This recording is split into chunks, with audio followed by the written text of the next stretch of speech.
Good afternoon. My name is Rafael Anchia, A-N-C-H-I-A. I'm a state representative from Dallas and Now you know why we don't do things out here. the immediate past chair of the Mexican-American Legislative Caucus in the Texas Legislature. I'm joined here by my colleagues representing the major caucuses of the state legislature rather, both current and immediate past chairs. We wanted to bring leaders from Texas together to share ideas and experiences with Governor Newsom, who's so gracious to host us, along with members of Congress today, to discuss two major points. And the first thing I want to point out is we shared ideas and experiences on how the big ugly bill is impacting both of our states. This is a major point of commonality because while Texas Democrats and California Democrats may be a little bit different, we're all Americans. And we represent constituents that are being hurt by Trump's big ugly bill. The next thing we wanted to do is share ideas and experiences with the governor about Texas redistricting and brief him on the state of play on what's occurring in Texas. And it should be no surprise to anybody who covers Texas that every decade since 1970, Texas has been found to discriminate against people of color in its redistricting process.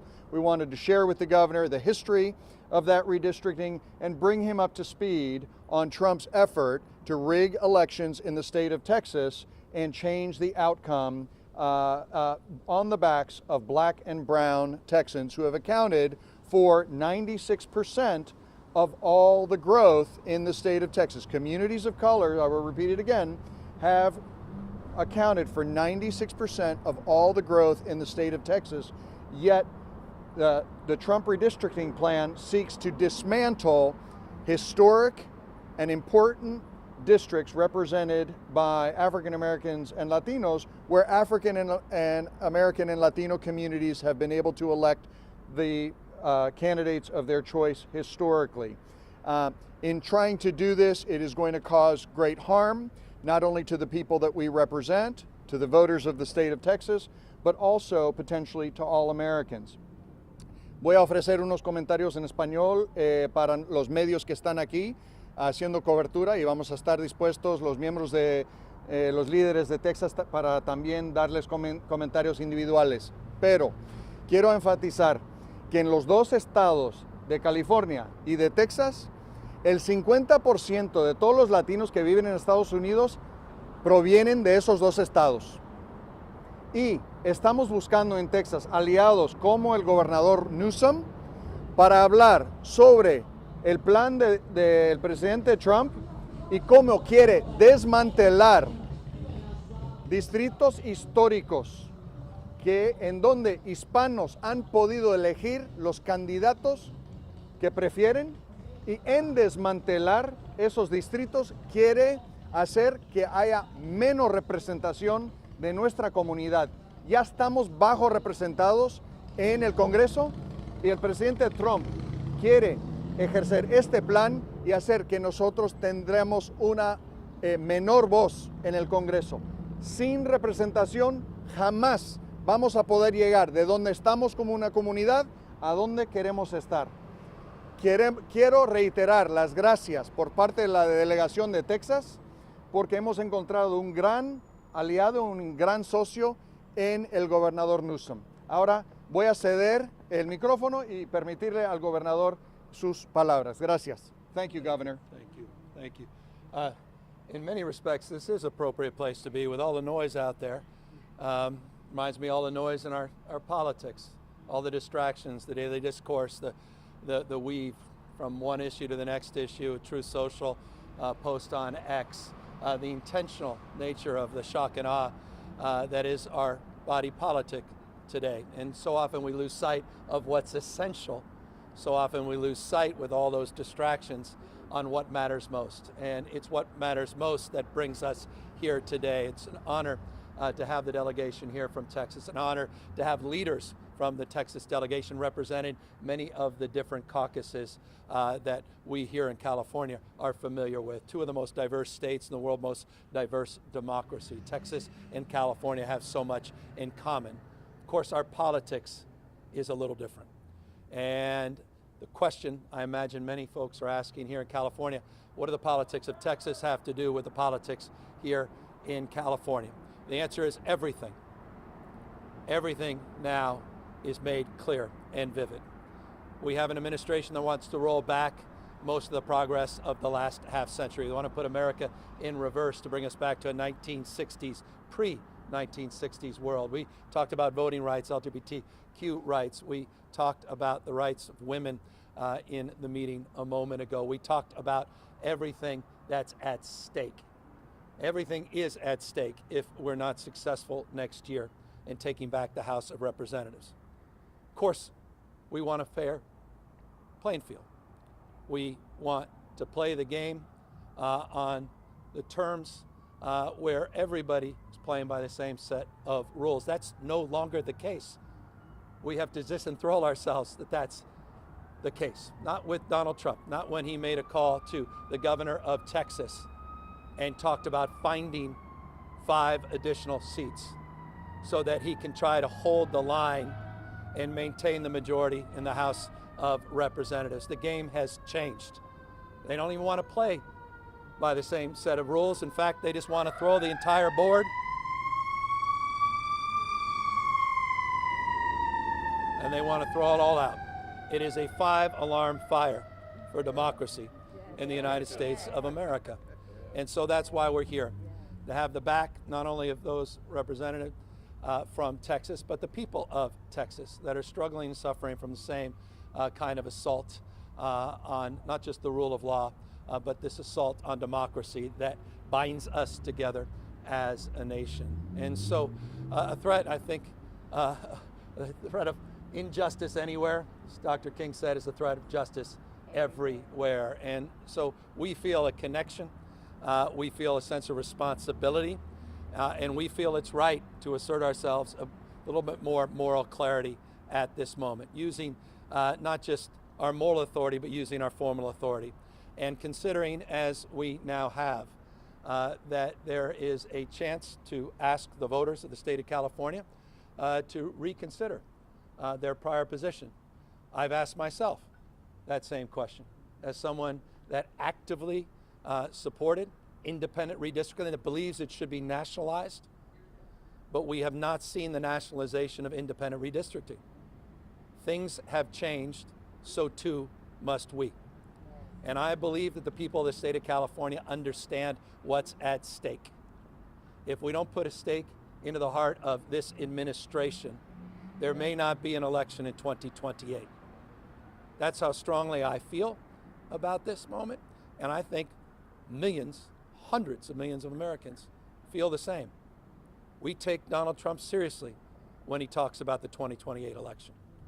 I mentioned to my friends a moment ago that I got a hat, a Trump 2028 hat from one of Donald Trump's biggest supporters, one of his biggest and most influential supporters. They're not screwing around. We cannot afford to screw around either. We have got to fight fire with fire. And I'll close on that point. What more evidence do you need in the state of California in the last just 6 months? Warrantless raids all across this state. Conditioning, threatening to condition disaster aid on the basis of politics, not on the basis of principles and the needs of people. We've seen these illegal tariffs take shape and impact this state disproportionately more than any other state. All of this is on the line. And so that's why we're here drawing not just new lines, but standing firm and trying to hold the line on democracy, our freedoms, our liberties, things that we can no longer take for granted. So I want to just thank all of you. They all flew out this morning. They recognized the stakes, and I'm very honored to have had this opportunity to dialogue, to compare notes, and to let the folks know in Texas, but also here in California, this is not an idle threat to our democracy. This is real, and we not only have the backs of Texans, but we may be back to the ballot here in California trying to right this wrong. With that, happy to answer any questions. Be no need. We'd have no need to move forward. Yeah. There's two paths. We're kicking, it's the right question. We're two paths. There's the cleanest path, to be candid, as it relates to asking the voters that enacted this in the first place to consider the new conditions. I mean, I'm reminded of, I think it was the 1865 speech of Lincoln, who said the case is new, so we must think anew, but most importantly, we must act anew. To act the voters of the state of California to reconsider on the basis of the case being anew here in California. But the legislature is kicking the tires, and we're working with the legislature on that alternative path as well. So we're in the process of a deliberative process, very intentional process of looking at different pathways and looking at different possibilities, but it is predicated on Texas moving forward.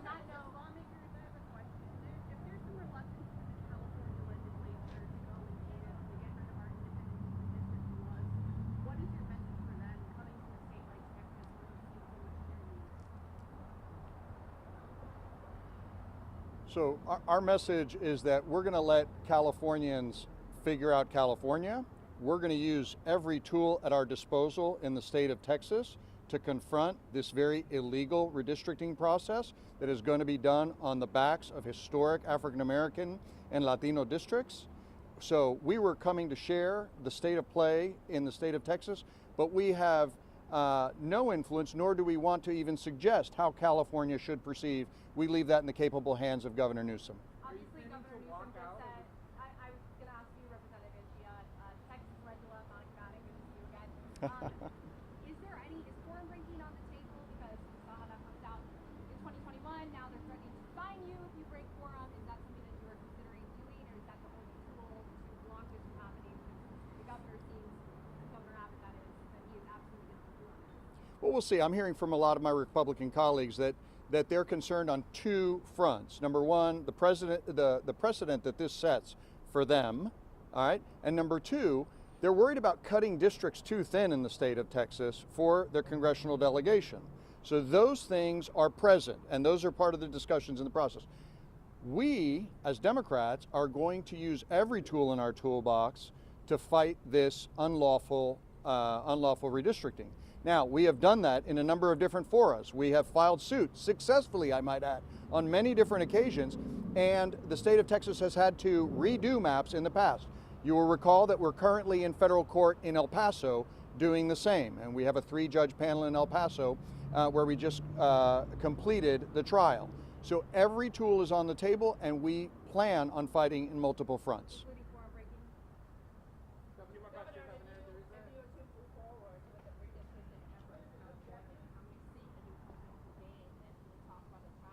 Yeah, look, I can't answer that. We're just looking at the process. We're looking at different pathways to advance that process. There are no maps that have been drawn. There's no sort of inside knowledge I have on that basis. This is a fluid conversation that frankly came in reaction to the phone call from Donald Trump to Greg Abbott in Texas and the break the glass moment we're in. And look, this is existential. This is real life.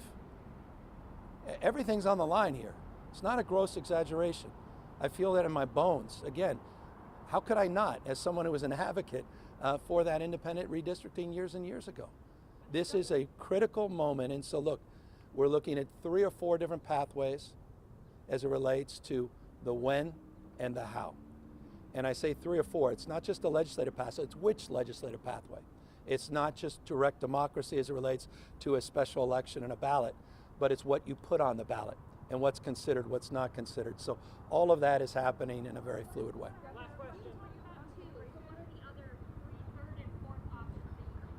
There's just component parts of each. What exactly are you putting forward? What are the options there? Are you putting out the maps? Are you creating a process that unfolds after? What's the exact question you're trying to answer? What are you trying to achieve? For how long a period are you trying to achieve it? There are many different questions that are being considered, and we're gaming all those things out. I just want folks to know we have been gaming them out. We are committed to this process. This is not a bluff. This is real, and it's made, trust me, more real after listening to these leaders today, how existential this is. Governor, a question about immigration. There appears to be someone polling a potential ballot measure right now that would combine a temporary overturning of the commission with voter ID and are you the one? I think there's. I'm told. My understanding is there's multiple polls that are out there, independent of this process, meaning our process directly. So I think a lot of people are asking that question. So you're not I out don't know in the about field anything as looking relates to at- IDs or anything like that. But there are a lot of different public polls being done. I imagine some of your organizations may be doing them as well. Have you polled on it? I have not had the privilege or opportunity to review any poll as it relates to this question yet, and I look forward to seeing where the public is based, and I'll end on this and let these guys get back home. The anecdotal response is off the charts. People understand what's at stake. There's clarity and understanding, and increasingly you're seeing that across the country. I want to thank their colleagues that also visited with other governors today, J.B. Pritzker among them. You have other governors that are also expressing not just private concern, now increasingly expressing public concern. They understand what's at stake if these guys rig the game. They play by a different set of rules.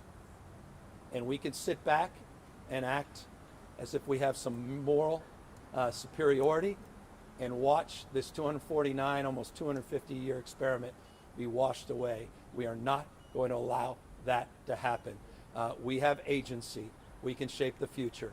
And that's what this conversation today was all about. Thank you.